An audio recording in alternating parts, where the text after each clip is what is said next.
Ultra Boost. We can claim that we're sponsored by Monster Boost. Triple Boost. By monsterboost.com for all your gamer needs. Monster Boost. It probably exists. For all your, gaming needs. Thought that gross, pizza chug was sweet. Monster Boost is way better than that shit. Gamer Grub. I don't thought it was brought to you by Gamer Grub. Sports B&J. They tried to sponsor. What? Really? Turn them down, yeah. Man. Turn-based branch. I don't know, I want those. Yeah. Racing Wasabi. Is that what it is? Yeah. Strategy chocolate. Oh, man. Oh, I call it that sometimes. Yeah. Yeah. Did you take a strategic... I gotta go take a strategy chocolate. Oh, Jesus. Oh, my God. Well, it's better than taking a racing wasabi.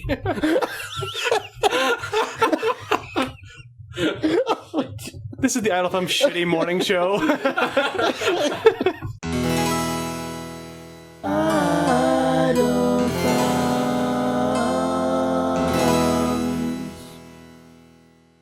Games, video games, video games, video games, video games, video games, video games, video games, video games, video games, video games, video games, video games, video games, video games. It's October 15th, 2008, and Richard Garriott is in space. This is Idle Thumbs. I'm Chris Remo, by the way. I'm Nick Brecken. And I'm Jake Rodkin. So I guess to start off, we were just at a press event, being in the movies. We weren't actually in the movies. No, we weren't. I was in a movie. We did play Seen It. Yeah, we watched movies. We saw it. We saw clips. Video games. No, I guess Scenes. movies. I guess they weren't video games. I mean, there were pixel art clips. One Right. feature in this version of Seen It is pixel art reenactments of films, such as 300 and Fight Club. right. Neither of which anyone understood. Oh, I understood Fight Club, and Nick did. Yeah, I got the penguin thing. Did you guys play the original Seen It? Like the original Xbox 360 one? Yeah, No. I did. You did? Yeah. I actually Did this really... strike you as different? It had some different modes. I don't think the pixel art one was in the original one, was it? That's a fresh No, it thing, wasn't. though. That Pixel wasn't- art, fresh. That was Fresh, a brand new new. feature. No, Yeah. it was. I enjoyed pixel art. No, it was This fun. was the only version of Seen It that I've ever played that I didn't categorically hate. Which Oh. one did you play that you hated? The real one, like the DVD one. Yeah. You know, regular Seen It, Harry Potter Seen It, Lord of the Rings Seen It. Well, do they have those? I Oh, mean, they yeah. probably do. Yeah. Oh, Come yeah. on, what? You talked about how much you love Seen It, so I thought that you played at least Harry Potter The Seen It. Xbox one, the original Xbox 360 one. That's not the original Seen It. Well, no, but it's the same goddamn thing. Or maybe it's not, according to you. So what makes it different? The other one is a DVD player But thing. I mean, why is it so shitty? It's because the Xbox one is an Xbox game, and the DVD one... And you only played It's a video game. Yeah. No, I mean, that's like...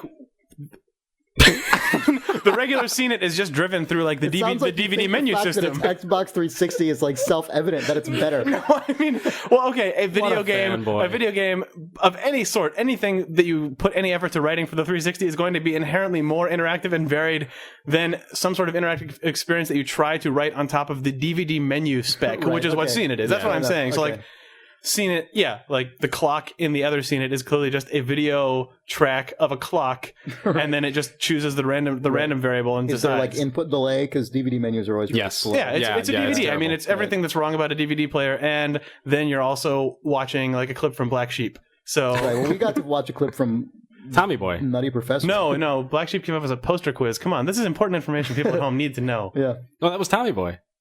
I don't know. God, you're so wrong. God. All right. That's probably all we need to say about Seen It. Yeah. It's So we played Seen It today. We played Seen It. Yeah, there were avatars in it. Those were the actual avatars, right? Like, those are the actual ones that you will make? They were pretty hip and high res. But, I mean, those weren't specific to Seen It, though, right? That was the actual new Xbox They looked like them. I think so. So Yeah. we were in the experience. We didn't even know it. The new Xbox. Man, that's great. I was accidentally some sort of weird hipster goth chick lady. Yeah. It was chosen for me. I didn't customize No, that. I mean, I think that pretty much embodied. I mean, don't you think? That's don't true. You, I mean, and I believe that's... you were a man. I was a man because I'm a man. But you were also a woman. You looked like some sort of news reporter. Yeah. Well, see, so I mean, it really Right, there we go, right. You're the female news reporter. You're the goth chick, and I'm the It's like the male. Matrix. Man. It's like the Matrix. We are what we want to be in the That's virtual the Xbox world. Live experience. Did Jay Allard have anything to do with this new experience? I think Jay Allard has been buried in. He's at a BMX event somewhere. Yeah.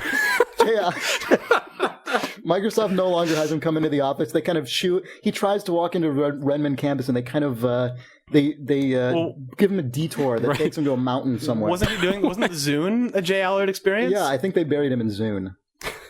He's They shuttled him away to Zune. I don't know. Whenever I think about Jay buried in Allard, I always pink sort of Zunes. suspect It's like a mountain of... They sort of like concealed him in a less public part of the company than Xbox. Like that's.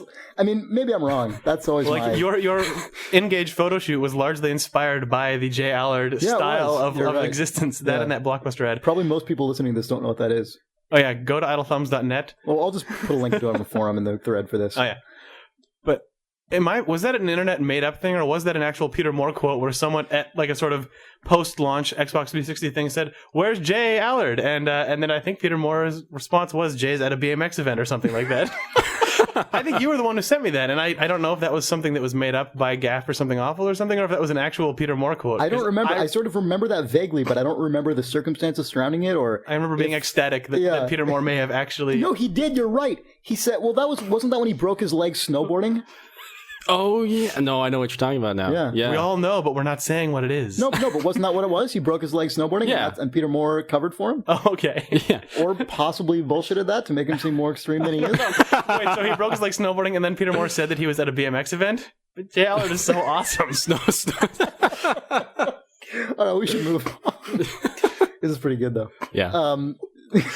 We've declared it good. I haven't thought about Jay Allard. I know, but we're talking about the Xbox 360 experience, which is clearly the spiritual successor to the HD era. You know what? Now that I'm suddenly re-excited about, maybe the first time excited about the avatars, because I'm going to make a Jay Allard. Like, you might be the first person because everyone's forgotten about that exactly, guy. right. Well, now our podcast, the 3 people who listen to our podcast also might have that idea. Yeah. Kind of like what Hitler was to me is Jay Allard could be Admiral Akbar. Right. Maybe we can. Do they have like groups? Can we make an Idle Thumbs group populated entirely by Jay Allards? We could do like early, hope mid, so. and late Jay Allards. Yeah. Oh man. Right. Engineer The Jay Allard, and then missing sort of like link Jay the Allard. feral, sort of unshaven Jay Allard, and then slick hip Jay Allard. Yeah.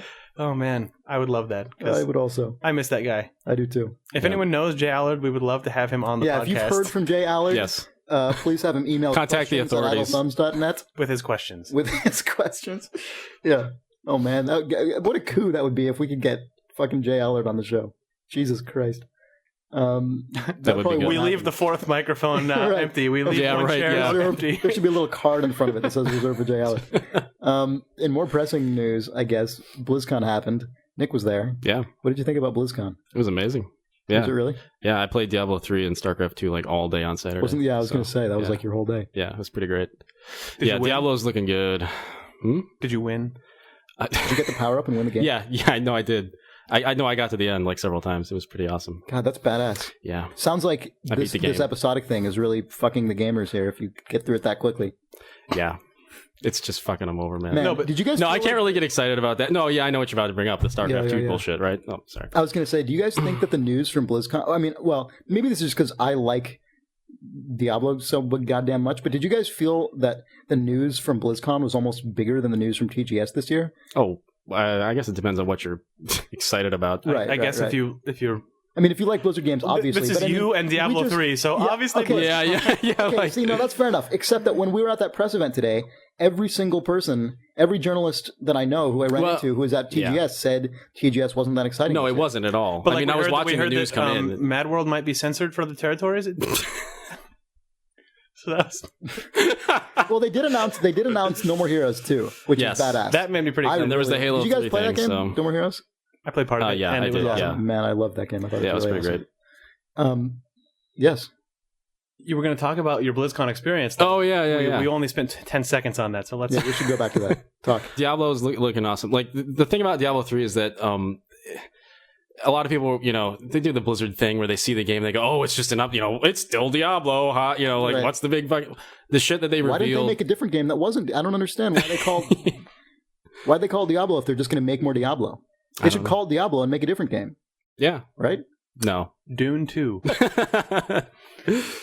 But the skill rune thing is like the reason why Blizzard is awesome. What is as, like, it's the thing where, all right, so in Diablo 2 you had the skills and there were like, the trees, and it's in this one it's sort of like World of Warcraft where cutting out all that bullshit. Basically, you pick up skill runes on the from monsters and stuff, and you attach them to skills like you would socketing like a weapon with a gem or whatever. So it's just like it's Blizzard's way of like taking in Diablo 1 where you got the books, you learn the skills like grabbing the book. They took that idea. They were like, okay, we want to make something where you're actually picking up skills again, but not where you're actually picking up the actual skills. So you're just getting like these modifiers. So anyway, long story short, you can get a skill rune that's like multi-strike, and when you put it on a fireball spell, it splits the fireball into like 3 different fucking fireballs. I mean, do you think? But so there's like a million different combinations. There's like 8 of these runes, and they're gonna make more than that. But they do weird things like they're just like wacky fucking shit. Like you can take like a strike thing and put it on the teleport and turn teleport into like an offensive thing.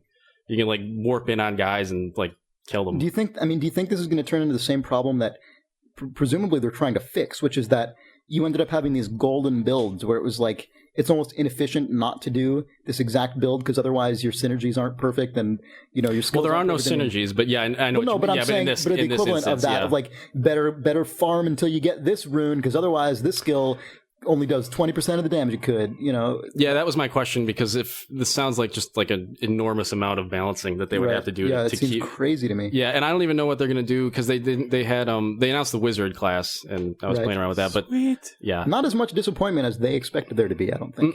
No, it's the what's funny? It is a pretty bombastic thing though, announcing the wizard.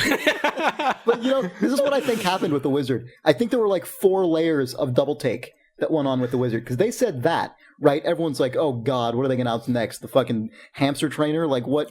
What the hell?" I wish. Then it's the wizard, and everyone's like, "Wizard? What the fuck?"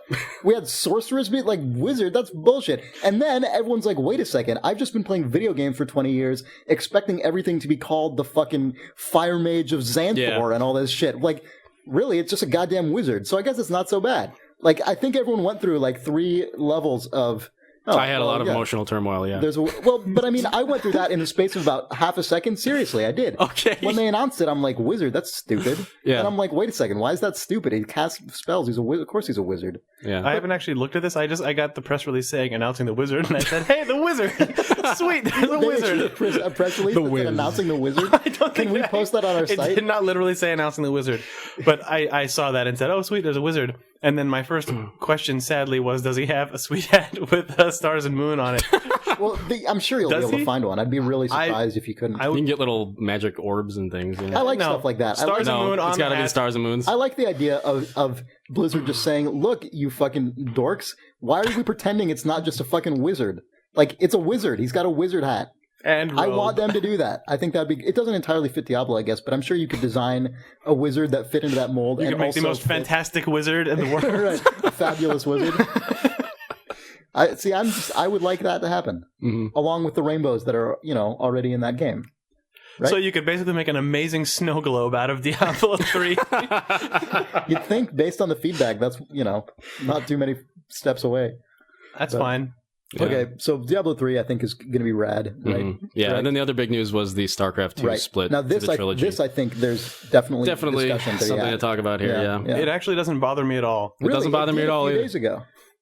I know. Then I thought about it, and well, did they announce the pricing? No. That's the question. Because if it is like as headlines have said, StarCraft 3 is now $150. That is like.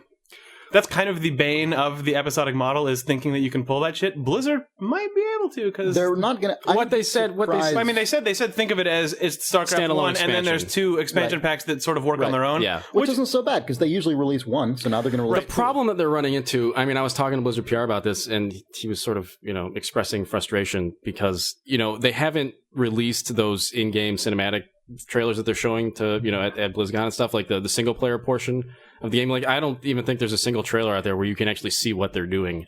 Well, yeah, I mean, I think. What do you mean by what they're doing? Actually, maybe there are a couple, maybe, but the single player, the expansive campaign now that they've got they have all these adventure style elements and stuff. I don't think they've done a huge media push on that. So you mean what the gameplay is? Yeah, essentially. Right. And like, so, I mean, from their perspective, they're justifying those extra games by saying, look at all this stuff that we're doing. Right. But I don't think most people really know what that stuff is yet. I think they're just going, they're just taking the, StarCraft 1 and splitting it into 3 games. They've done a couple interviews that seem to suggest the main value proposition is that each one is like a 30 mission campaign, which is, Well, right. I mean, it's just that each of those missions now is not just going to be, okay, here's a scenario, and then, I mean, it's really, really crafted. I mean, they've always had the kind of guard, Mr. What's Terranor? Yeah, they've had, but it was pretty rudimentary compared to what they're showing. Yeah. I mean, it's pretty, I sort of feel like this, I mean, wow. I think the way they rolled this out was probably not optimal, given that their audience is hardcore people. When you say StarCraft II, here are the races, we'll be unveiling more races soon that are in StarCraft II, and then it's basically like, oh, gotcha. It's the same races. Right, but they're actually in 3 different games. But that said, I think once people calm down and once they have the first StarCraft in their hands, I feel like Blizzard is not the sort of company that's going to shortchange you on the first game that you buy. I mean, you're going to get StarCraft II worth of content.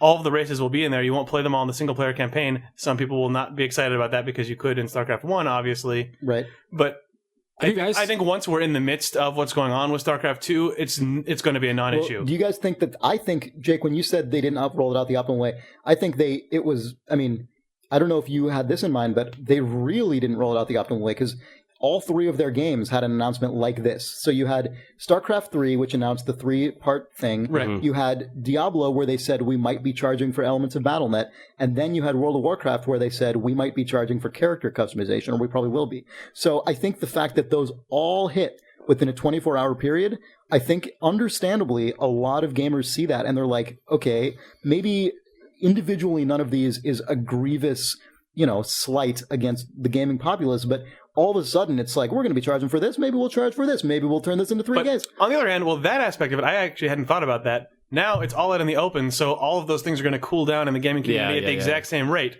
Like, that's fair enough, but I think that's what led to the really strong backlash, I think. What's weird about it is that, Blizzard has never really been a company that's screwed anybody over, horribly. I think it's more just the fact that they're so successful that people go, oh man, they're making this much money. Right. They want us, they want to get us. That's always the argument. It's just... When you see people, I mean, gamers have the strangest ideas about money. And you see Blizzard put out a cinematic and it's like, well, spending that money on cinematics instead of gameplay. We'll say, like the cinematic guy should have been balancing units. Like, what are you talking about? You see that all the time with TF2, like when that game was coming out, whenever they're like, oh man, we got introducing whatever, the engineer, and it's like, please Valve, spend more time finishing game, and it's like, what?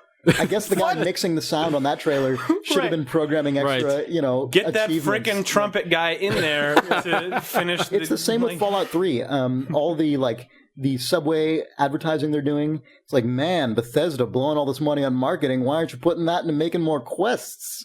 Really? People are saying shit like that? Absolutely. Wow. It's like, and then someone will say, well, because that's marketing department. And it's like, well, it's still money. Dollars pay for games.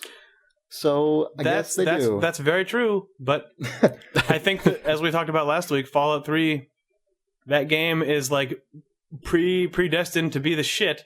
And that's probably in part, not entirely, but I mean, it's probably because they're marketing the game pretty well. Yeah. They're doing a good job. I mean, they should just stop marketing it and they should cancel Fallout 3. Mm-hmm. And it should be isometric. I forget if you said this in my interview. I've done so many interviews with the Fallout people that at this point they all run together.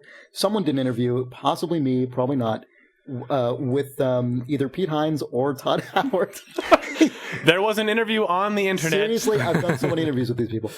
I mean, and I like to. They're some of my favorite people to interview, so I don't mean that as a negative. But anyway, No, I love public that. relations. I really, really like interviewing Bethesda. Seriously. I know. Me too. But yeah, and they said something like, I think isometric could still be a feasible mechanic. And Newsflash. And then of course, all the Fallout guys were like, "Oh, even Bethesda knows." So, no, my interview was the one where Todd Howard, very charitably, I just published this yesterday, said, the Fallout fans, they're not so bad. They're not as bad as people say they are. Oh, So, Jesus. well done to him for Even Bethesda admits that we're not as bad. yeah. So, yeah. But as far as Blizzard goes, I really do understand. I think from a gamer's perspective, having all three of those things hit right at the same time, I think is kind of like, I'm even willing to play devil's advocate and say it is maybe a little worrying. I don't see why character customization should be charged anything in WoW, because that character customization in that game is already rudimentary to the extreme. I mean, your character looks like every other goddamn character in your race and class, no matter what you do in World of Warcraft. But if you don't want that, Well, it's after the fact. So many other customization is what MMOs. they're talking about. But So what? Why don't they put it in an Yeah, no, I know, expansion, I'm or why just- don't they put it in a patch? I mean, they're good about that stuff usually. I'm just saying, I don't play WoW. I haven't in a couple of years, but I still think that does seem a little obnoxious, unless it's amazing character. I doubt it will be, though. I mean, Blizzard you made can make a your big, guy 30 feet high. right. I mean, they made a big deal about we want the races to have unique silhouettes and all that, which is a very valid gameplay tack. But then to say, that can be. We can look past that for a few bucks, like Yeah, no, that's fair that enough. does seem a little shady. I think the StarCraft thing, I don't mind because I trust that each of those campaigns will be really cool. And have you guys long. seen the footage of what they're doing with the single player stuff? Like, I mean, I've seen a little bit of it. There's actual dialogue trees and stuff. Right? oh man, it's very LucasArts. Like, it's That's really so really exciting. cool. Yeah, there's So dialogue finally, trees. that Warcraft Adventures investments. I know. Yeah, Coming Right, back. yeah. The guy who's designing Warcraft Adventures is now a quest writer. Finally. No, yeah, but I mean, there's dialogue trees, and you actually there are environments where there are characters, and you click. It's it's like point and click stuff. Like there's It's like you have. It's a lot like I was thinking inventory combination.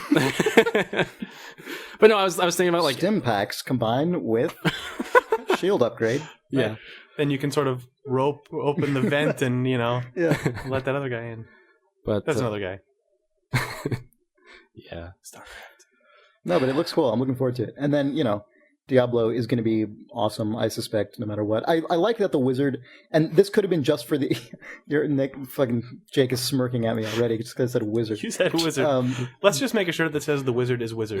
But I like the fact that in the video it showed, and this could just been sort of for promotional purposes, but it looked like he was able to hold his own pretty up close and personal. Yeah, all the classes are going to be like that. Yeah, that's pretty exciting because Diablo II, as much as I could pretty much play that game until I died, like nonstop without stopping to You eat did. or take a wasabi racing or whatever, or strategy chocolate. I could pretty much play that game forever. But I played as actually mainly as a sorceress, and you could not take a lot of hits. You have to stay pretty far back. Yeah. Or monoshield like fucking crazy. I think that's because So- the sorceress is a female character and the wizard is all man. No, they're all the classes No, now they're are male all male, or female. But But The female one is just weak. Yeah. I think that's. It's like Age of Conan. Yeah, right. Exactly. Oh God. Anyway, we should move on. Yeah. Was there any stuff from TGS to talk about? I mean, Actually, there was one. No, you know what? go I'll ahead. bring it up. No, I'll bring it up later. Yeah. I am pretty excited about No More Heroes 2 because I really felt that was one of the great examples of a game that did so many cool things right and did some stuff wrong, but A sequel is what I want to that game. exactly. A lot. Like if you could just make that game another even more ridiculous story, perhaps, and fix because I'm sure he knows the things that didn't work. I mean, All right, and they should sell all of the flags featured in that trailer. oh yeah, right. The graphic design department at Grasshopper and the music department at Grasshopper are They're like the secret lords of the video game industry. Holy shit. They're pretty good. Yeah. The stuff. I mean, did you guys look at all the T-shirts and stuff in the original No More Heroes? Yeah. That stuff is amazing. Yeah. And all the trailer work, all the 2D elements of the trailers they do, incredible. I mean, again, that stuff isn't really crucial to the game, but it gives that studio such a strong flavor that makes me want to support them and makes me want to sort of makes me able to identify their games immediately. So, and the music stuff is amazing. Yes. Yeah. So No More Heroes 2, I don't think we know anything about it yet. No, they had a no. trailer. It exists, We don't and know that's anything. pretty much sweet. Yeah. I'm also. Have you guys seen Nick? Do you know anything about that DS game Infinite Line? Now it's called Infinite Space. No. Not a thing. I like that you looked at me and then you realized you don't know anything about it. You just turned to Nick. I assume you don't. I don't. It's a space RPG. I might have seen a video from it on Game Trailers accidentally. It's by a company called Nude Maker that used to make porn games. Man, really? From the makers of Boob Machine, is what you're saying? Boob Machine, yeah. Fruit Machine. Fruit Machine? No, but but it's not at all a porn game.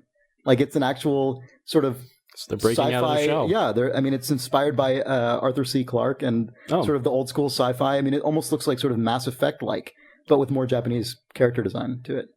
But I don't know. I'm excited about it. I saw an interview where the lead designer or possibly battle designer said his influence was World War II naval vessels, which I thought was so freaking. That's kind of anime. Weirdly, the same influence for their adult games. Yes. Sorry. Clearly, Jake is a connoisseur. I'm thinking of other TGS stuff. I'm not thinking of anything really. I mean, TGS stuff. No, it was. As far as I can tell, it was pretty disappointing. I mean, there was Halo 3 Recon, but whatever. God, how unfortunate is it for Bungie that, I mean, maybe not. Maybe they're thrilled about it, but if I were Bungie, I wouldn't be thrilled about making a fourth Halo game in a row. They're probably like, yeah, all right, we're giving back to the fans. Maybe they're kind of. Giving back after the 3? Yeah, right. Yeah. Well, I mean, but I think everybody assumed that they were just going to abandon. Is it a situation where it's sort of like just Team 2 within Bungie is making this? I mean, it's a good question. Because isn't Bungie working on another project at this point? I think they said they've had at least 2 projects. I think they have 2 other ones in addition to the Halo. It can't be like the exact same team from Halo 3 just sort of rolled off that, took 3 days off, and then came in on next Monday and is like, all right, Recon. That would... Well, Jake and you and I were talking the other day about sort of pre-Halo Bungie. I mean, they had 2 teams at the time. Yeah. They had the Chicago team and the, California, whatever they were. Yes. Yeah. I mean... The Myth guys and the Oni guys, basically? Right, yeah, the Myth and Oni guys, and then the Marathon and all that guys. Yep. Good old Bungie. I mean, I guess now I don't know. It's good to see them independent again, but it was sort of depressing to me that it was like newly independent Bungie. Right. I really like that every time Bungie does one of their secret announcements that drops any minute hint that it might be in the Halo universe, the internet's like, finally, it's a new Marathon game. Yes! Look, they've got a reference to that one thing that happened to vaguely be in all games that they've made that are in a sci-fi universe. Like, it's not as much as everyone that is me wants it to be a new Marathon game. Yeah. I still want that. Are you one of the people who believes Halo is in the Marathon universe? I don't really know. I don't follow it enough. That's a thing. Oh yeah, a lot of people think that. Is it not? I actually sort of thought that. So you are one of those people. I don't like actively fight this. I was just sort of assumed because the first Halo logo had the Marathon logo in it, and because the officers have the things, and because the pictures, like you can see it on the sides of the ships and screenshots and stuff, I sort of they all have the Marathon thing. Yeah, but is that just Bungie doing a little FU to like Mac first-person shooter fans from 1993? My guess is they probably just didn't think about it much at the time, and probably a couple people on the team, or like maybe a lot of people on the team, were like, "Man, we have this cool stuff. Maybe it's in the Marathon universe." My guess is they probably were just like, "Maybe it is." And I doubt they ever actually decided. My guess is they were just That's what good artists do. They leave it open. They let you decide. Is the Halo movie still in the works? Isn't there a new? There was some like the one that was being produced by Peter Jackson and that director Neil, who made those Blumcom or whatever, those crazy awesome videos with robots doing awesome stuff. Oh right, that made me really actually want that Halo movie. That movie died, I think. Yes, then there's been news on the Internet Movie web pages about a new Halo script. Yeah, well, maybe Peter Jackson will direct the first 3 Halos, and then they'll do the spin-off Marathon, and then Peter Jackson won't be on the project, and then he'll refuse to produce it. You brought this up. Right? You brought this up so that you could go back around and make your Hobbit joke. I thought of that when you brought up Peter Jackson. Okay. Because I forgot he was on that project. I guess the Max Payne movie sucks. Oh, is it out? Not yet, but I read a review. It was pretty bad. Sweet. Apparently, like half of it's in slow motion. And the guy who read it reviewed it, and was it wasn't directed by Zack Snyder. Isn't he the guy who does the slow motion stuff? He is the guy, yeah. Every freaking action movie after The Matrix has come out has had a moment where someone goes "Rah," and like a leather cape flaps for a second, and then like goes and speeds up again. Yeah, 300 was the movie that was the home of like. But even Watchmen, I have not seen any of his movies, but even the Watchmen trailer had that slow motion shit in it. I read an interview with him where he said that the reason that they were doing that with Watchmen specifically is because he was trying to actually replicate the pacing of certain moments in the comics. And it just so happens to be the 300 thing. I think that's his style. But I mean, he said that the reason he was doing that was because he was trying to like hold on moments that actually like held in the comic for longer than they should in real time, which I think is a suspicious thing. What a convenient explanation, at least Zach. There's some merit to that instead of just like I thought it was badass. Which if he said that, like, oh well, right. At least I don't know. All right, whatever, fair enough. So video games. Yeah, I'm video not games. optimistic about that movie, but I'll give old Zach the benefit of the doubt. I'm just sort of avoiding paying attention to it. Yeah, fair enough. Yeah. We talk about Watchmen movies on this podcast. We're probably all about Watchmen movies. Your source for all Watchmen news. I can talk about something. Yeah, go ahead. Well, this is a BlizzCon thing. I was going to save it for later because I didn't know how much time we were going to have. But they had a really sweet arcade setup. It was like in the middle of the show floor. It was called the I don't know what they call it. Classic arcade? But yeah, they had all their old games set up like Blackthorn. Were they on GBA like the ones they released? Yeah, they had Super Nintendo consoles sitting there, and so they weren't on GBA. They had the actual real ones. Were they on GBA? Yes, they had Super Nintendo. Well, no, they had and they had PCs set up for Diablo and in the original Warcraft, and it was really weird because it was a really strange experience because it was set up almost like a museum. And I don't know. I was playing it's like a museum you can play. Yeah. Well, I've never been to like a video. I don't know. Isn't there a video game museum in town or something? But what? I've never been to. There's the Walk of Game. Oh, maybe that's what I'm thinking of. But I've never been to. I've never seen a game in like a museum setting, and it was just a really strange. Thing in San Jose that we went to. What, the Tech? Oh, yeah, Game at the Tech. On? Yeah, right. They had the video game exhibit. Yeah, that's right. That was actually pretty cool. But what I wanted to say was that like it was it was weird because. I don't know. I saw those games and I was like, wow, all right, awesome. Warcraft, Orcs and Humans, great. Yeah, that's really cool. And then I was playing it for like 5 seconds and I was like, this is bullshit. Like there was no like drag select. Like, did you guys realize that? There was no like selection. You couldn't even select multiple units. I played that game back in the day via like... Yeah, I loved that game. I loved it. But direct modem to modem. Yeah. And I was like, man, that's great. And then I was like, all right, well, this sucks. I'll move on. I went down to Diablo and I was like, all right, Diablo. Fuck yeah, that's all. And I just played Diablo 3. And then I started playing Diablo, and I was like, this is fucking bullshit. Like, he's not running in town. Like, this is taking forever. Like, fuck this game. Yeah, no. And I went down the line, and I was just like, man, I am just like that asshole who just doesn't appreciate old games. But then I thought, well, I don't know. Like, you played them at the time, so you know. Right, yeah. No, I loved them then. But I just thought, looking at games that's as an art form, like, it's really strange that... When you go back and play Metroid, Jesus. Yeah. That's like one of the hardest ones for me. Yeah. I mean, Super Metroid, it's like a world of difference. And that was the second one, and that was amazing. But the original Metroid, you go back and play that. Good luck getting past the third screen. Well, I mean, like, jerk. Good luck with any old game like that. I don't know. Yeah. Video games. That's what I was talking about with Mega Man last week. Yeah. It's sort of similar. Yeah. Don't play Kid Icarus. Yeah. Oh, you know what also came out of TGS? Actually, I'm sorry, I forgot about this earlier. Have you guys seen any of the fallout of the Tekken announcement? No, oh yeah, I did. I saw a little of that. Are you aware of this, Jake? No, what's going on? Tekken, is it 6? Yes. I don't follow the series really. Yeah, Tekken 6 is now coming out on the Xbox 360 in addition to the PS3. I did see that. Are you ready to cry? Scandalized. Like, you don't seem very distraught, Jake. I can't believe it. I one time watched my brother and his friend play Tekken on a PlayStation 1. I played Tekken Tag Tournament a fair amount back in the Tournament. Day. Yeah. I don't know.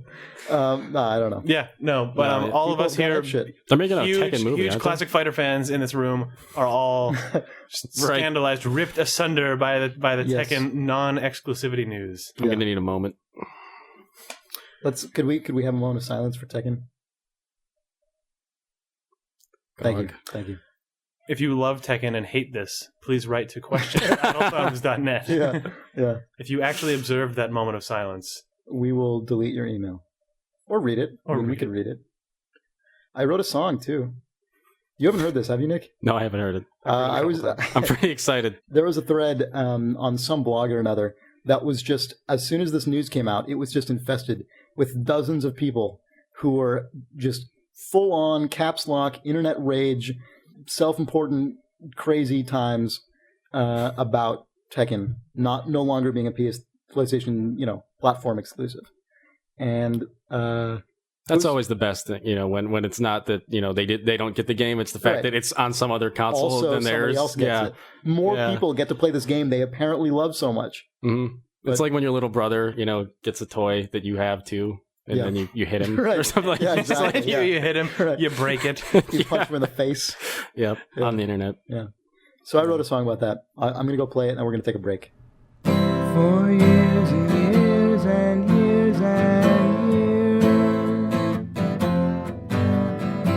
I played the series on my chosen console. Now I cry tears and tears and tears. The Simon Garfunkel coming out of this song at that point is amazing. Because the publisher couldn't manage self-control, and a rival manufacturer walked up with money rolls.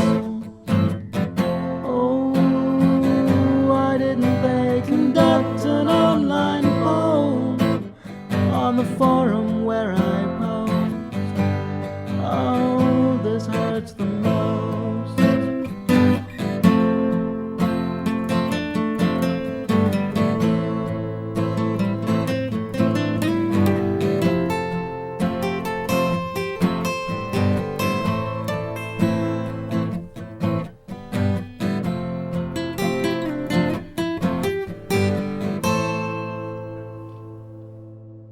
My friends and countrymen, lend me your ear. I'm starting a petition. This web-based effort is exactly what we need to bring our worthy cause some recognition.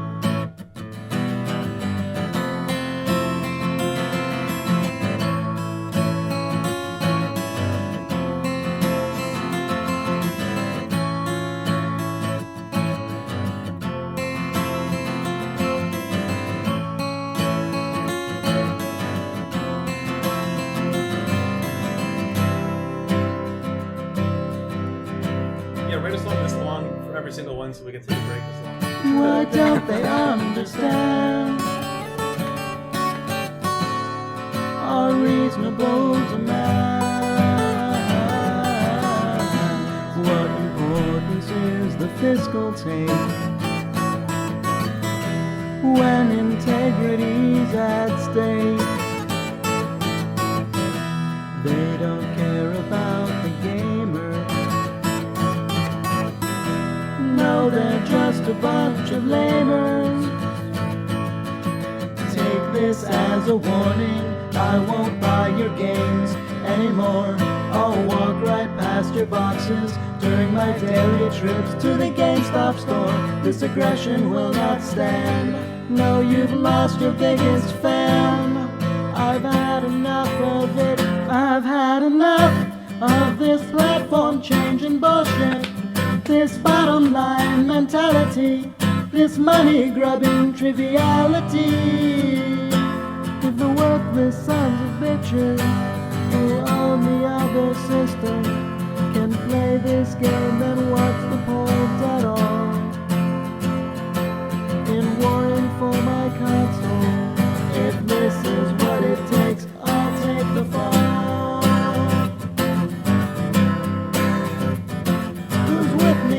I'm quitting games forever. I'm leaving this pointless endeavor of maintaining platform superiority. All I ever wanted were games that are exclusive, and publishers who don't let money hats make them abusive to their fans, who don't sell out to the man.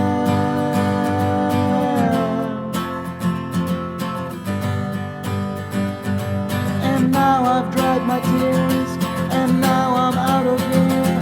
I'm through. And we're back, I guess. Yeah. I was just saying during the song that the sort of concept of exclusive titles must, for at least for quite a lot of publishers, be a little bit of a double-edged sword, especially if you're making a game that's coming out for the hardcore audience. Like, because the boards on which these people are going to talk about your game are now polluted by crazy people who are just ripping your game to shreds all the time. Yeah. Because I don't know, like, if I was somehow a weird, crazy executive guy, I don't know if I would consider that unless there was a huge amount of money. I don't know. It seems weird. No, I mean, I think that's the reason. But I mean, exclusives this generation have sort of fallen apart after 2 generations of that being the shit. Yeah. Yeah, exactly. Yeah. Yeah. They were. I mean, it seemed like they were the biggest deal during the PS1 N64 era. Right. Mm-hmm. That was Where like the box for the N64 had like the cheesy 90s rip in the corner, like only on N. Like, oh, good. But I mean, there was except for EA Sports and stuff, it's like there were not a lot of crossovers at the time, really, that I recall anyway, as a game. Like, not the kind of games I paid attention EA to. games and like movie license games. Right, yeah. Well, the platforms And a lot were of so times different. those were different games anyway. Like, the movie games would be different games. Right, where like the one on the N64 would be for kids. Yeah. like that Spider-Man game that came out, where the PC version was like a kid's game. Do you guys remember? Oh, no, I know what you're talking about now, yeah. It was like Spider-Man 2, I think. Yeah, Like, inexplicably, the console ones were like Neversoft Presents, or like Treyarch, whatever. Treyarch, yeah. Right. Swing all over the city. And the PC one was like Spider-Man for kids. Spider-Man math. It was really weird. That's awesome. But yeah, no, exclusives are going. And you know, I'm a total hypocrite, because I don't want Diablo 3 on consoles. Yeah, fuck Like, that. like, I'm here like writing songs about these jerks. Yeah. And then if that happens, blog Who's post. with me? Yeah, like Idle Thumbs, episode 3. Yeah. Who's with me? Right. I genuinely Fuck don't. that. I mean, the main reason I don't is because Because all those console jerks with their headsets. no, it's because well, I mean, I forget if did you interview him, Nick J. Wilson, or whoever it was? No. Did you? No, but but he's there. Yeah, he was saying they were sort of curious about the idea of cross-platform multiplayer for Diablo 3, which to me is like the worst idea imaginable. Because Like you had like the I can't litter imagine that Indian working tear down your cheek when you The read that the don't litter Indian tear. Just a single little drop Yeah. No, but I just like down onto the keyboard. Yeah, no, I'm not a fan of like. You know, like Shadowrun, for example. I thought Shadowrun was actually a better game than some people give it credit for, but it was ridiculous playing it cross-platform. It was just absurd. It didn't make any sense at all. And it, you know, I don't think that as much as gamers. But now you can plug that keyboard into your 360 controller. Right, WASD. Yeah, I meant you play WASD on the little mini On the little, like novelty keychain yeah, keyboard. But you can't use any keyboards during a game. What? Yeah, no, Microsoft doesn't let you. I'm throwing away my 360. Right.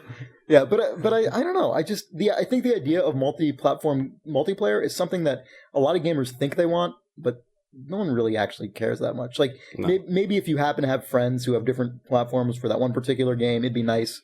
But I don't think it's a good direction for multiplayer. This one time I was playing Quake 3 and someone was on a Dreamcast. Oh, right. You could actually have a mouse and keyboard for that. Yeah. It happened one time. Yeah. It'd be more of an issue if the platforms were more competitive, or at least, I mean, I think everybody who's got a 360, their friends are more than likely to have a 360. Right. No, like, that's true. Yeah, absolutely. I Yeah. mean, just this generation specifically. I mean, I guess you're talking about console to PC, but right. But yeah, I am. Yeah, because obviously from PC to 360, that's never going to happen. Right. I mean, PS3 to 360. Yeah. But anyway, so speaking of platform exclusives, have you guys played the LittleBigPlanet beta? Yes, I You have. know what? I haven't. I totally forgot to. You downloaded it. I know, but it wasn't. I downloaded it, but it didn't let me in Oh, because I was too late. You were too I late. forgot about it until too late, and then I missed it. I left the copy in the office. The copy. I left the copy. I said coffee at Dots? first, or maybe I did dots. I left the copy in the office just running forever because no one uses the PS3. So it just let you play past. In hopes that I'll be able to come back like tonight. Oh, really? So it's still. I have no idea. Yeah, no one that's hilarious. no one touches the PlayStation. Right. Anyway, you haven't played it yet. What did you think of LittleBigPlanet? What you played? I love it. And it's awesome. I was trying to make a level. I think this game's going to be really instructive as to like how difficult it is to make a simple platform level. No, man, it's easy. They just got to take some of that Holy money they shit. spend on the billboards and Yeah, right. put it into the game, right? Man, I tried to make a level. It took me like 8 hours, and it was the biggest piece of shit when I got done. And like I was like so proud of it too. I was like, oh man, this like it was like this storm theme level. And I had like lightning bolts coming out of shit, Yeah. and like I got done with it and I played it, and I was like, fuck this. Like if this was a game, I wouldn't even like return this. I would You'd just split throw it into in 3 parts fucking... and charge for character customization. Yeah, right, yeah. Yeah, No, I didn't get into it enough to even make anything that I would consider a level. I mean, I just got like You downloaded the Sweet Child of Mine. I did. I actually played that level in the game. Oh, really? I said, "Oh man, it's Sweet Child of Mine, great." But I mean, yeah, the farthest that I got along was like making the sort of just surreal shapes out of a piece of wood that spirals all over the place, and then realizing that I couldn't actually play what I made, so I just added some steps onto it and then filled the entire thing with golf balls. So like, I got about as far as I did in Gary's mod with it, but unlike Gary's mod, obviously, this game has objectives and has accessible gameplay, so I was able to go and it has an amazing interface. Yeah. So I was able to actually have fun despite the fact that I'm an inept level designer, apparently, who can't make anything other than a spiraled piece of wood with some foam in it. There's some pretty amazing levels already on that thing. They're like really amazing levels. Like, and there's like simple stuff, just like a basketball game, where somebody actually like, because there's no digital thing or anything, so they took like a circular wheel and then just like printed on the numbers, and then every time the basket went in the thing, it triggered the wheel to turn so that the score showed up. Like, just that's really like inventive shit that you wouldn't like. That is one thing that I really think is, I mean, it's probably been said a lot about LittleBigPlanet, but the art direction is so obviously in your face. It's really got a distinct style, but they do a great job through what is the way limitations are put in place versus what is really easily accessible to sort of guide even the most sort of inept, visually like failed person to making the game look like maybe at least like Mark Healy was sitting behind them telling them what to do. Right. Like, so, I mean, you make a basketball game and instead of having a digital readout, it has a thing that looks like some guy maybe cut the clock out of a piece of construction paper and scribbled on it, which is exactly what the game should look like. But that's, I don't know. I thought that was cool. Yeah. Another thing that I thought, I'm okay. I'll back up. I'm a little bit worried about the sort of longevity of this game, just because the actual sort of jumping and movement mechanics are not really as strong as I'd like them to be. It's the same problem that I had with Ragdoll Kung Fu, which was these guys' previous game, where it's like, this game looks amazing, it feels full of potential and a whole bunch of original ideas, and then once you sit down and play it, it's just not. It just doesn't feel quite as tight as you'd like. I've heard from people who've been playing a lot of it that you get used to it, but I mean. Yeah, it's a little floaty. I can get used to a lot of things, and the lack of preciseness in the jumping, or like it feels like the guy, like his sort of ascent and then descent are on two separate curves or something, where he'll sort of float up into the air, and so then that's got that thing where you jump and you get the vertical height, but you weren't going enough forward momentum. Is right, and then like I feel like sometimes I'll jump and I feel like I'm going, but then it almost does feel like my guy. I mean, he is a sack boy, but it does feel like when you like crumple up a piece of paper and you think you're going to be a badass and throw it at your friend and you chuck it as hard as you can and it goes like 4 feet and then it just drops and you look like the biggest retard. That is me playing that game sometimes. Yeah. So that I don't know if that's really going to be an issue, or if people will live with it and they'll get accustomed with it. The fact that like when you die in that game, it's not really, you're not like, oh shit. Most of the time you're just like, oh fuck, I fell down. You know what I mean? You're not like, oh shit. You're like, oh fuck. Well, you know, it's more about Nick. There's a palette of difference. It really, that's wide pretty much the spectrum of cursing. I really didn't read a lot of previews about LittleBigPlanet. I just looked at some of the videos on game trailers and I sort of. Were you there at GDC for the unveiling though? I didn't go to that keynote actually, if that's what it was, but I've seen people playing it at PAX and at various shows. But one thing that surprised me and that I thought was the most sort of awesome thing that might give this game a little longer life with its community is like when you play the levels that Media Molecule has built, you collect stickers and you collect crazy costumes for your guy. And that's sort of expected. And you also, in the earlier levels, you collect pieces to use in the level builder. And it's like, okay, that's exactly what you'd expect from the levels that came bundled with the game, with the beta. They're sort of the tutorial levels. That mechanic extends to levels that users create as well, which makes sense in terms of being able to put in a sticker. But what surprised me the most was that complete user-built and wired-up objects can be awarded at the completion of a level. That's really, really cool. That like actually blew my mind. It's usually it's the level. It's the stuff that you know is in that level. Usually, right. It's like they reward you. Like if there was some cool like racing cart that some guy made, you get that after you play through the source engine. And you've got little pre-built like houses and it was amazing. The guy who built that calculator level that everyone's seen, he also built a level where you have to sort of float around in the jetpack, go up around, and then he built a cannon where there's a lever that you can pull back and forth, and it adjusts the angle of it, sort of like Scorched Earth or Q Basic Gorillas. Right. And you have to sort of blow up. You have those games a lot in my you have to blow up a bridge so that a sort of big floating monkey head can float away out of the level, and that pulls up the wall that lets you get to the exit. I beat it, and then a little bubble popped up, and it had that guy's completely built cannon.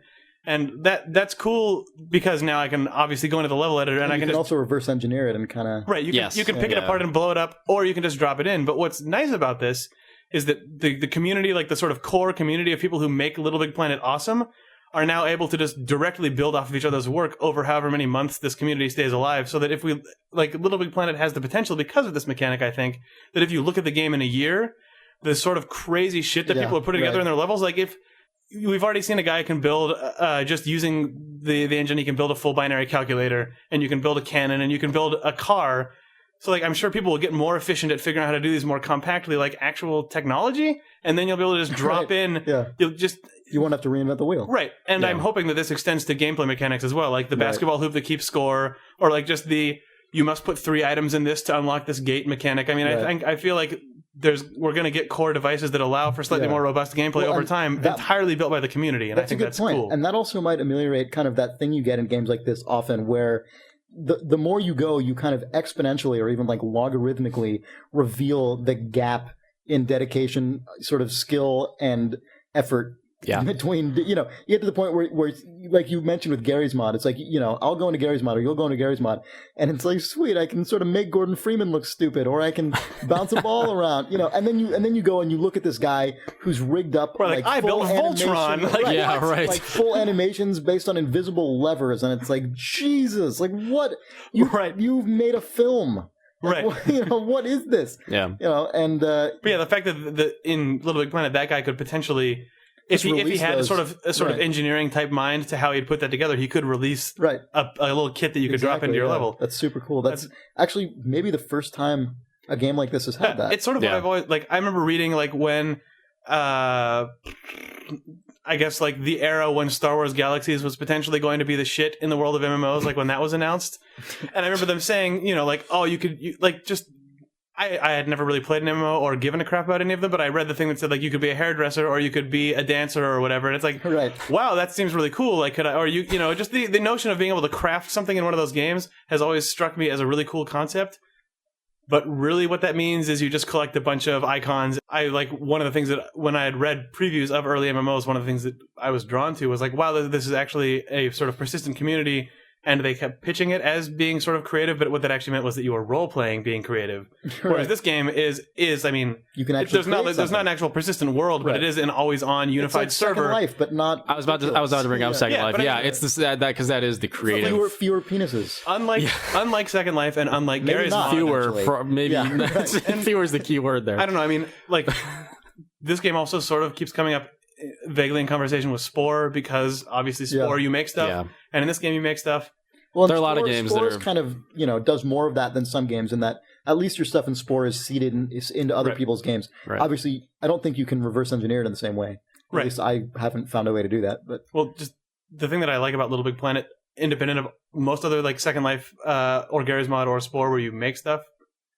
I mean, like Spore does have the sort of classic video game like styles throughout it, right? But the thing that I think is cool about LittleBigPlanet, and for some people it's probably a limitation, but the fact that it basically speaks the language of Super Mario 1, it means like you've got a very universal language. Right, you've got a guy. He starts here. You can die by falling off a thing or like not jumping on a guy. You have to get to this thing at the end. Yeah. What that means is that basically anyone can pick up and play anyone's level, no matter how shit it is, and they'll be able to say, I mean, fairly like accurately, either I'm bad at this or this level is poorly made. Yeah, no, it makes. I think it's really cool because that is probably the most universally understood. Yeah. Beyond Tetris or Bejeweled or something, like beyond abstract games, puzzle games. Right. As far as the kind of character-driven games. Yeah, I mean, that's probably the most fundamentally understood. I'm sure there's some people who are just not into that fact at all. That like, I have to play a stupid 2D platform. But for me, that's they awesome. understand it. But in the actual creation, that's when people are going to appreciate it. Because I mean, like you can look at something like. Most people probably won't, though. Well, most people probably won't, but I'm saying, like, if you're comparing it to other creation aspects of other games, like for instance, the Far Cry 2 level editor, like that is just like, I mean, it's a really, really cool tool, but I mean, the amount of design, expertise that it's like making a level. Yeah, it is like making a level. But didn't you say that's what it was like when you did LittleBigPlanet? But I mean, well, yeah, no, it was difficult, but it was much more approachable. I mean, Far Cry 2, it's just so your LittleBigPlanet level sucked because you're a bad designer, whereas your Far Cry 2 level sucked because it took forever. Yeah. It's hard. Yeah. Yeah. Okay. Just clearing that up. Yeah. Yeah. We're moving on. Okay, sorry. You know what I was going to say. Which Yeah, is we know just, what you're going to say. Yeah. Yeah. I was asking Nick about this last night about whether we can discuss Fable 2, and I think we determined we can probably talk about the first few hours because everybody's done previews in those already. Yep. But I've been playing the full game, and what do you like about it? I like a number of things about it. It's actually, and I I'm not that far into it yet, so this might, I don't know how accurate this is to the game at large, but it almost feels like an Elder Scrolls game with simplified mechanics. You know what I mean? Yeah. Do you get that sense at all? Yeah, I'll buy it. Yeah. I think yeah. that's more or less accurate. Yeah. Like, you're in this fantasy world, you're kind of going, there's different towns you can go to, there's sort of a lot of very sort of basic social interactions you can perform with people that don't feel as deep as the game creators want you to think they are. Yeah. It has that same thing now where you can break into people's houses and they all have routines, and it's it's very similar. Steal something, and if they don't see you, Fable 1 had some of this stuff too, but Fable 2 feels a little bigger. And I love the fact in Fable 2 that you can buy any property. That's very blatantly one of those things that Peter Molyneux made sure to mention every 2 seconds. Make sure, have you noticed? You can buy the castle. He even wrote it. There was a little guide he included. And it was like, was it signed at the end? It was signed. Peter Molyneux, please buy the castle and have a non-gamer play this game. No, that was in all caps too. Right. Please buy the castle. Right. Actually, that reminds me, Nick, have you got sort of one of the things that actually irritates me about Fable 2 is that it has a lot of those things that I think, if I were a non-gamer, would infuriate me. Things like just weird little things, like the invisible border extends a little bit too far, and your character gets stuck on a ridge. Or when I was playing the whole introductory section is in particular. Stuff. I mean, that even pissed me off. I had a potentially game-breaking moment. If I wasn't a gamer, it would have been game-breaking, because basically what happened was I had to go. The last quest to get out of the little childhood section. Right. Yeah. I was trying to talk to the guy to initiate the quest. I was standing right in front of him. It said A to talk to the guy. It said talk to the guy. He was there. I was standing there. The last thing I had to do. I could not get him to talk to me. Nothing I did could get him to talk to me. Oh, Jesus. So, and I'm like, what? It's because you have to hold down A. No, that's not why. Oh, that's not why? I figured out, and I like that, actually. Oh, I do like that, but I thought that's accidentally what you fuck were. something up, which in Fable 1, all the time. I kept accidentally stealing shit and killing people in Fable 1, and the guards will chase you to the ends of the goddamn earth. They will never stop chasing you. Yeah. But in Fallout, no. What happened in Fable 2, this was a flat out just fuck up. My gamer sense kicked in. And I'm like, I can't leave without my buddy Superfly. It was that. It was my fucking sister was 40 meters away around, in a totally different part of town. She got caught on a column. She couldn't follow me, and I couldn't complete the quest unless she was there with me. I had to. So they're not going to be happy about that, because they're probably patching that right now. But the whole game feels like one of those games. You know what I mean? No, I know what you mean. It feels like the kind of game where stuff gets stuck on things. Yeah.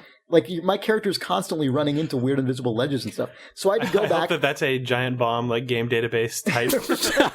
I had to go back, find her, and do the stupid video game thing where you push her out of the way by walking into her. Right. Oh no, wait! I had a inch by inch. Man, that's so fucking weird. I had the exact same thing happening when I was previewing it, and I completely forgot about it. But now I remember. Where you were stuck in the kitchen and your brother had to push you out of the room. No, I got stuck behind an NPC that had just walked. It wasn't the girl, but it was just some random dude who just gone down this alley.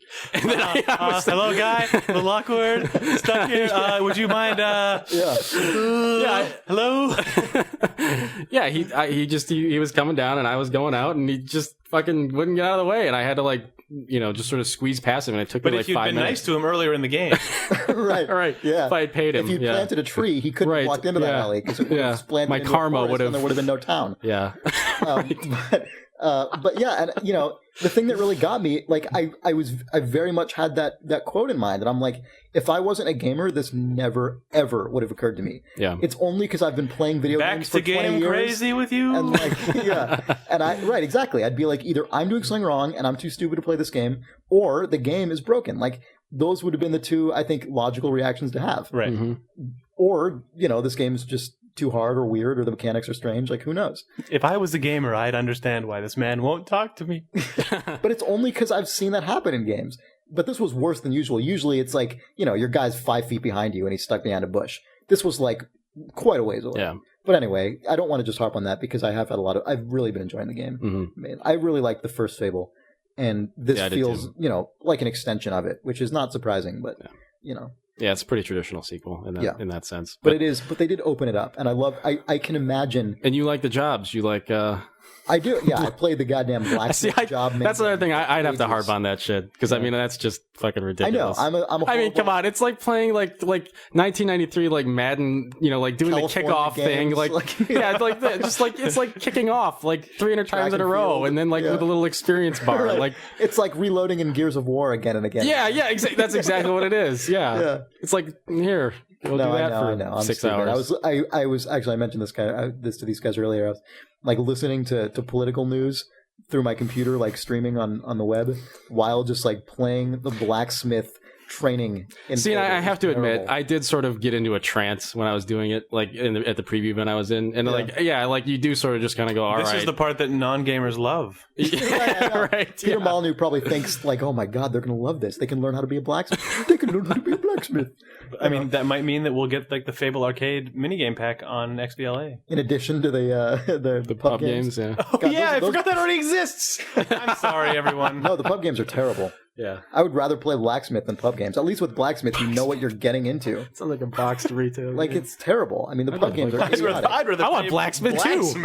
Well, it's like an Atari game, It's like Blacksmith. Combat. Blacksmith. Pub game. Wizard. But I'm enjoying Fallout 2. I'm Fable 2. Fallout 2. The game I haven't played that someone on our forums berated me for not having played.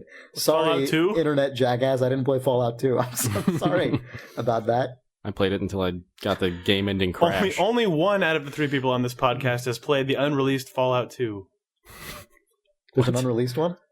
Is it out now? Fallout 2 came out. Fallout. Delete this part from the podcast. I was thinking of the third one. Yeah, I haven't played either of them, so berate me, please. Questions at idlethumbs.net. Right. Speaking of that, let's move on to some reader mail and then wrap it up. Okay, sure. Oh, here we go. Toblix writes, hey, I got a question for you. Why are you sitting around recording a podcast instead of playing World of Goo, you lazy bums? Well, the people who play World of Goo are different than the people who record this podcast. Yeah.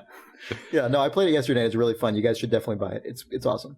I think you guys have not played it, right? No, everyone in the world has told me to play World of Goo. Yeah, everybody's talking about it. Including Toblix. Yeah. Complains. Toblix complains, yeah. So, no, I have been playing it. It's awesome. Marital Wheat, actually, this is from the NeoGAFs forums, writes,